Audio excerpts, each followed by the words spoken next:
Shalom, shalom, everybody. Once again, it is your brew by Shemayim back with another one. If you skip on ahead about a minute or two, you'll get to the videos that I wanted to show you. But today's video is about the Olympic pagan origin, right?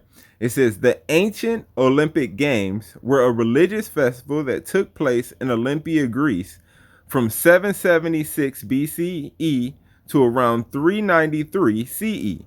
The games were held in honor of Zeus, right? Known as Zeus, Jesus, right? So you notice that the name Jesus translates into Zeus, right? The games were held in honor of Zeus, the king of the Greek gods, at the Pan-Hellenic religious sanctuary of Olympia, a site that was central to Greek civilization and often used for religious ceremonies. The name Olympics comes from Mount Olympus, the home of the Greek gods.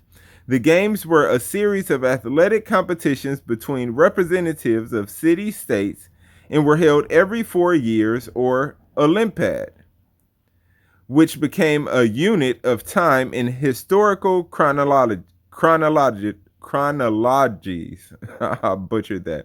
The first known Olympic champion was Corobus of Elis, a cook who won a sprint race in 776 BCE. Many Olympic traditions are intertwined with religion and ancient Greek history.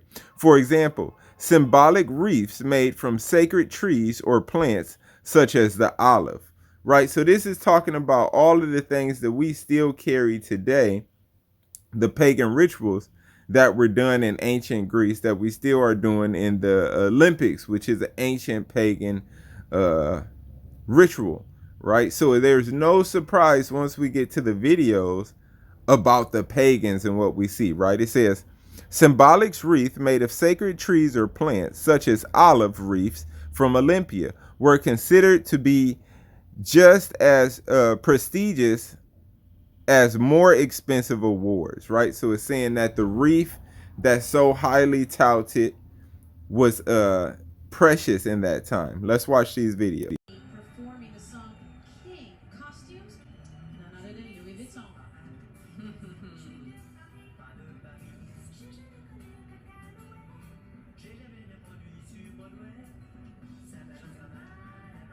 Why are people slamming the Paris 2024 Olympic opening ceremony? Well, it's all to do with their controversial representation of the Last Supper. The ceremony pulled out all the stops in welcoming back the event to the city, with a line of star-studded appearances from the likes of Celine Dion, Lady Gaga, and even Snoop Dogg. But what people can't get the hang of is the country's portrayal of Leonardo da Vinci's Last Supper, which featured a diverse lineup including several drag artists and dancers dining at the iconic table. This scene, aiming to capture a nightclub atmosphere, was praised by some younger viewers but was mainly criticized by others as a woke parody. It even caught the likes of Elon Musk, who claimed the show was extremely disrespectful to Christians. The mastermind behind the opening ceremony was none other than French artistic director Thomas Joly. Speaking to British Vogue, he believes that there is room for everybody in Paris. Maybe it's a little chaotic, but it allows everyone to find their place for themselves, and said the ceremony will only be successful if everyone feels represented in it. What are your thoughts?